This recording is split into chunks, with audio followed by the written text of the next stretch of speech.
Olá meninos, boa noite, aqui é a professora Mariana Godinho de novo.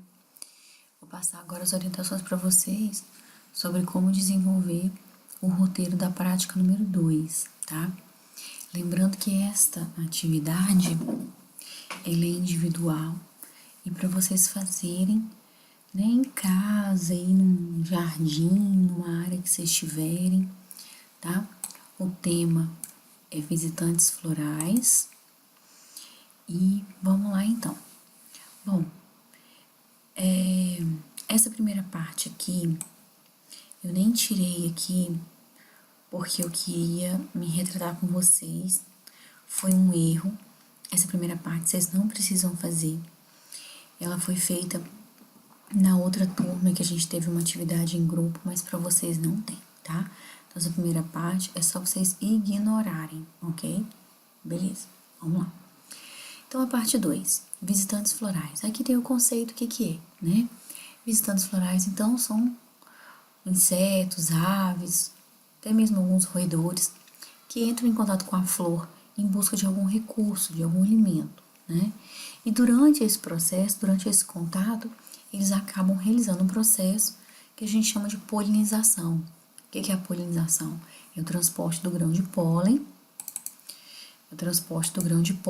da parte da flor até a outra parte, né, no caso a parte masculina, até a parte feminina. E aí então a planta tem condição de estar formando frutos e sementes, tá? Os visitantes florais, eles são muito importantes ecologicamente falando, né? E os impactos ambientais, as alterações ambientais estão fazendo com que a gente tenha uma perda muito grande no número, né, no tamanho das populações e na variedade de espécies de visitantes florais, tá? Outro detalhe, visitante floral e polinizador são duas coisas diferentes, tá? Você pode ter alguns bichinhos que vão na flor, mas não conseguem polinizá-la, tá? Isso aí é uma coisa importante também da gente estar lembrando, tá? O polinizador é aquele que efetivamente transfere o pólen e consegue realizar, né, a fecundação, colaborar com a fecundação. Beleza. Então, olha só. Aí, falou um pouquinho aqui sobre os vetores de polinização, né? Comentando que em algumas regiões, as temperadas, né, que são aquelas regiões de clima muito frio, predomina a anemofilia, que é a polinização pelo vento. E já nos trópicos, a gente já tem polinização envolvendo uma grande variedade de seres vivos, como abelhas, vespas, morcegos, mariposas, aves, né, de um modo geral. Então, a gente já tem uma variedade muito grande de processos de polinização, tá? Bom, aí o que acontece? De acordo com a característica que a flor apresenta, ela tem um grupo especial de visitantes, tá? Então, isso é chamado de síndrome floral ou síndrome de polinização. Síndrome, né? Vocês vão ver muito isso aí ao longo do curso de vocês e vocês já devem ter ouvido falar que uma síndrome é um conjunto de características, né? Então, a gente tem a síndrome de Down, né? Toda criança, todo adulto, jovem, enfim, que tenha, né, essa doença, vamos dizer assim, ela tem também um conjunto de características que é padrão, né? Então, a síndrome floral ou síndrome de polinização é o conjunto de características observado naquela flor e que está correlacionado com o tipo de visitante floral, ok? E aí a gente tem, lá no finalzinho do roteiro, uma tabelinha mostrando a característica da flor e a síndrome que você observa, tá? Então, qual o visitante esperado para ela. Então, o que vocês têm que fazer? Atividade 1. Vocês vão pegar e escolher uma planta e observar os visitantes florais. Como é que você vai observar os visitantes florais? Você tem que dar uma certa distância da planta, né? E definir um ponto de observação, um ponto focal, né? Esse ponto pode ser uma flor, 2, 10, um cacho, né? E aí você vai estar observando ali para poder verificar se esse bicho chegou e teve contato com a flor, tá? Dessa planta. E então ele será entendido como um visitante floral. Então, o que será uma visita? O que é visita? É quando o bicho, ele tem contato com a flor, tá? Aí, o que vocês vão fazer? Igual vocês fizeram lá em cima. Planta observada, nome popular, foto dela, tempo de cada sessão, e esse tempo da sessão de observação, ele varia com a abundância da visitação. Imagina que na sua planta, a cada minuto você tem 20, 30 borboletas, abelhas, enfim, uma grande variedade de visitantes florais. Você não vai conseguir fazer uma sessão de 5 minutos porque você vai perder as visitas, você vai perder o controle. Você vai ter que fazer uma sessão de 15 segundos, 20 segundos, para você conseguir fazer essa contagem exata, reconhecer quais espécies estão chegando, enfim.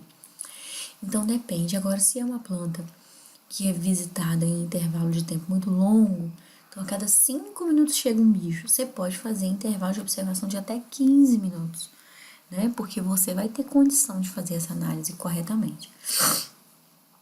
O número de sessões é no mínimo 3, tá? Para vocês aí, é claro que se você estivesse fazendo um TCC, um trabalho assim, já seria diferente. Aí você vai pegar e vai fazer uma somatória, né?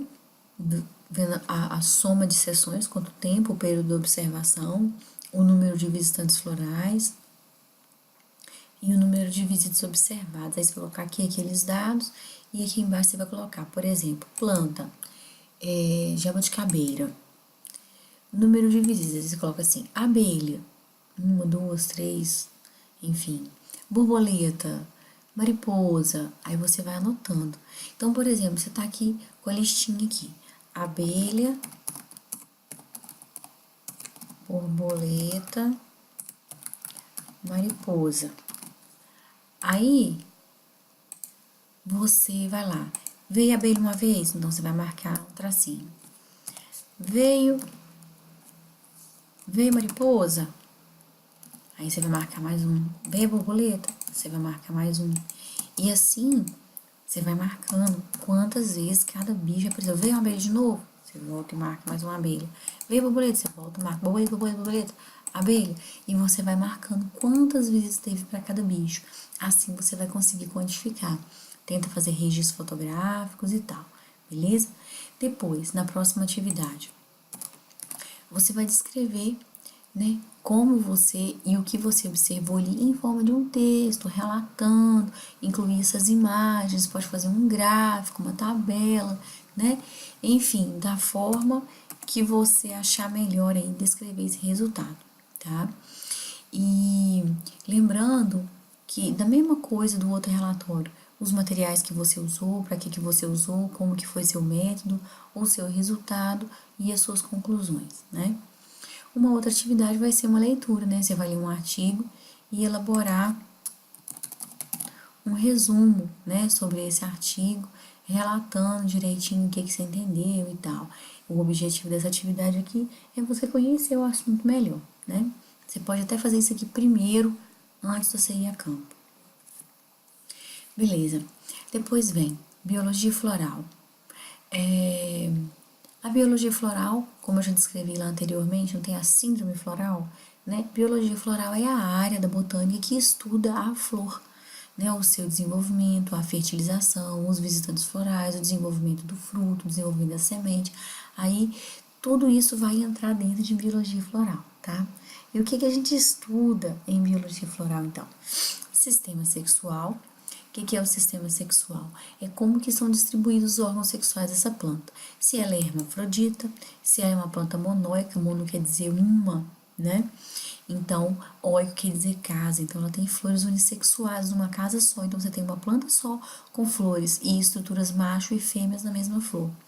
Uma planta dioica é quando são duas casas, então você tem uma planta com flores femininas, outra planta com flores masculinas, tá?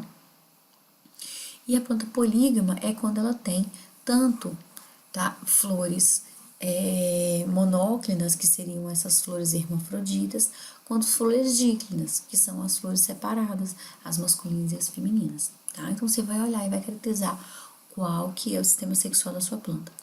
Sistema reprodutivo. O sistema reprodutivo é a forma que ela se reproduz. Chama-se autógamo, alógamo, sistema misto ou apomítico. Então vamos lá. Auto quer dizer ela mesma. Gamo quer dizer reprodução. Então, uma planta autógama, ela mesma se fecunda aqui, ó. Autofecundação, tá? Alo quer dizer diferente. Então, é uma planta que fecunda-se com estrutura, com o grão de pólen diferente. O grão de pólen tem que vir de uma outra flor para cair naquela flor e então conseguir fazer a fecundação, tá? Sistema misto é quando você tem ambos, né? Então, se ela tiver pólen estranho, vai fecundar, mas se tiver pólen dela mesma, também vai acontecer. E a pomítica é quando não tem fecundação e mesmo assim o fruto se desenvolve, tá? Também chamado de apomixia. Bom, isso aqui, gente, já não dá para vocês caracterizarem na flor de vocês, é só mesmo para conhecimento, tá? Morfologia floral, né? Morfologia, quer dizer formato, como que é a forma dessa flor. Então, a gente descreve a forma da flor, tá? Tem várias formas de flores, tem as flores tubulares, que são alongadas, tem as flores em goela, que parece uma garganta mesmo, com um pouquinho, tem uma pontinha assim, como se fosse gogó do homem, né? Tem as flores do tipo taça, que elas têm a base mais estreitinha e o final da flor é bem aberto. Tipo a flor da batata doce, não sei se alguém aqui vai se recordar. Tem as flores do tipo pincel, que são aquelas que parecem um pincelzinho mesmo. Vocês devem conhecer aquela plantinha que chama... Ah, tem a serralha também, tem o alface. Os pincéisinhos, né, que a gente chama aí. Essa flor do tipo pincel. E tem as flores inconspícuas, que são aquelas flores tão pequenas e discretas que a gente praticamente não percebe. Um exemplo é a flor do abacate. Eu acredito que muitos de vocês nunca tenham visto a flor do abacate ou reparado. Da mesma forma, a flor da manga. São flores muito miudinhas, de coloração amarelada, elas passam bem despercebidas. Bom, existem categorias de flores, inclusive existem tabelas de cores para você determinar a cor de uma flor. Porque se a gente, né, ao nosso bel prazer, quisermos dizer, eu acho que essa flor é vermelha, claro, eu acho que essa flor é magenta, né? Então tem a tabela de cores, que aí não tem erro, tá? Você coloca a pétala do lado da tabela e você vai encontrar exatamente a flor que se trata. Lembrem-se daquelas tabelinhas de cores que tem nas lojas de tinta, quando você vai manipular a tinta, é mais ou menos aquilo. Bom, e os recursos florais? O que é isso? Recurso é aquilo que a planta dá, né? Vamos dizer assim. Então, tem o grão de pólen, que na verdade ele está correlacionado com a reprodução propriamente dita, mas a gente tem muitos bichos que comem o grão de pólen, tá? O néctar, que é aquele líquido açucarado, que o néctar, de fato, ele é um recurso, a planta não tem utilização nenhuma desse néctar para ela, a não ser mesmo alimentar os outros bichos. Óleos, resinas. As resinas, elas são como se fosse uma cola mesmo, tá? Algumas são translúcidas, outras amarelas, outras avermelhadas, depende muito da espécie. E o néctar e pólen juntos. Quando a planta produz os dois ao mesmo tempo, tá? Sistema de polinização ou síndrome de polinização é mais ou menos a mesma coisa que a gente falou lá em cima, que é a síndrome floral, né? De acordo com as características da planta, ela vai ter um grupo de visitantes. E tem nomes específicos para isso, né? Ornitofilia, que é por aves, psicofilia, por borboletas, falenofilia, por mariposas, miofilia, são moscas. Elas se atraem pelo cheiro podre, com aspecto de carne podre e tal. Anemofilia, que é o vento, quiropterofilia, que são morcegos, cantarofilia, são mariposas, sapromiofilia, também são moscas que se atraem aqui sim, por cheiro de coisas podres. Miofilia são moscas de um modo geral, e sapromiofilia, que são moscas que buscam cheiros de matéria em decomposição, carne e tal. E melitofilia, abelhas, tá? Então, o que eles vão fazer? Caracterizar a síndrome de polinização de 4 espécies de flores. Então, você vai procurar 4 flores e vai buscar qual o sistema sexual dela, morfologia floral, qual a cor da flor, qual o recurso floral e qual é a síndrome de polinização, né? Quem eu acho que é o polinizador dela, dentre essas aqui, tá? E vai preencher esse quadro. E aqui estão as características que vão lhes ajudar a reconhecer as síndromes florais. ok? E aí, da mesma forma, gente, na hora de fazer esse relatório, vocês vão seguir aquelas mesmas instruções do relatório anterior, em que vocês vão caracterizar os materiais utilizados, a metodologia utilizada, e para caracterizar essa metodologia, vocês vão buscar na internet. Depois vão fazer as referências bibliográficas, usando, pode usar até os modelos das que eu coloquei aqui. Não sei se eu falei, apresentar os resultados de vocês, fazer uma discussão do resultado, uma comparação desse resultado com alguma coisa, né? E então concluir o relatório, tá certo? Bom, meninas, é isso aí. Eu espero ter ajudado vocês, tá? Bons estudos. E eu vou mandar um e-mail para vocês com a data da entrega do relatório, tá bom? Um abraço, fiquem com Deus e boa noite.